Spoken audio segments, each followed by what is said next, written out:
Margaret Cahirley, just to say that the culmination of 14 meetings of the Dáil Reform Committee has led to the proposal here in relation to standing orders that will affect the main changes that the committee have agreed.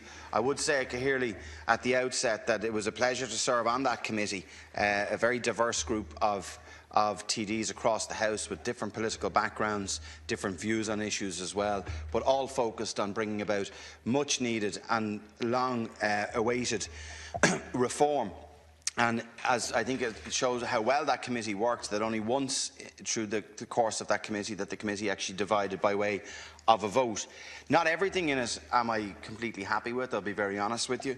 But I think there has been significant changes, such as the establishment of the Budget Oversight Committee, an independent budgetary office established on a statutory basis, the Office of Independent Parliamentary Legal Advice, again established on a statutory basis, and fixing the mess of the committees of the last Dáil and Shannon. Making the committees sectoral committees that are aligned to government departments, that don't have membership of 29 and 30 people where members can't contribute properly. Restricted membership of 11, 7 TDs, 4 senators.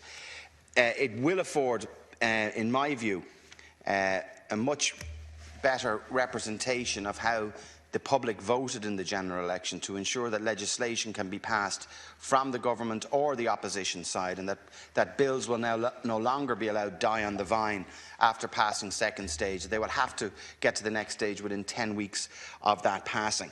I think as well it is important that the allocation of speaking time, the allocation of oral and priority questions and private members' business is done on a proportionate basis to reflect the vote that the people had in the recent general election. I, in the main, would support all the changes that are proposed here on behalf of my party to standing orders.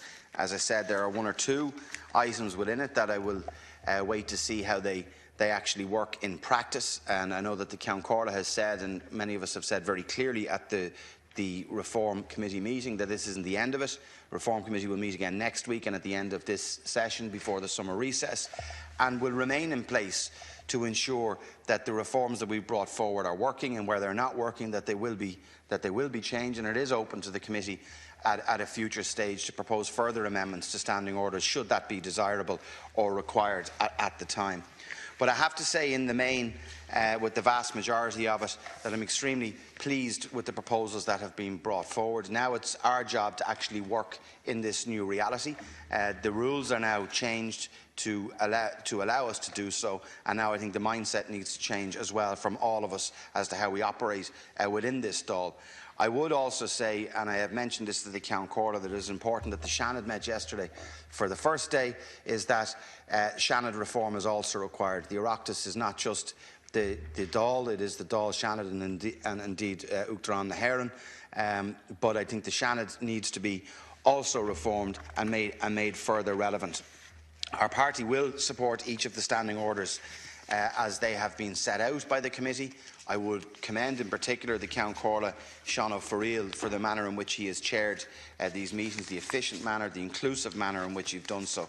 And I would like to commend all of those who served on the committee. I found it to be a most interesting and, in the main, an enjoyable experience. And I think that all of us know that the public want us to change the way we do our business here in this House. And I think that this report on Dáil reform and the changes that we're bringing forward here now will actually bring us a step to doing that. But we need to continue and ensure that we're committed to it and look at how they're working and where they're not working to change it. To conclude, I would say that I think that it is vitally important that, in particular, that the Office of Parliamentary Legal Advice is staffed to its requirement as soon as possible, to allow opposition bills have the same weight as government bills and to be written and drafted to the same quality. Because opposition bills will pass through this Dáil. We've got to make sure that they stack up. So that is a priority. And also the independent budgetary office and to change the way that our budget is actually formed and framed here. So it's not just a one big hit in October, that it's more inclusive of all political views in this House. Thank you. Thank you, Deputy O'Brien.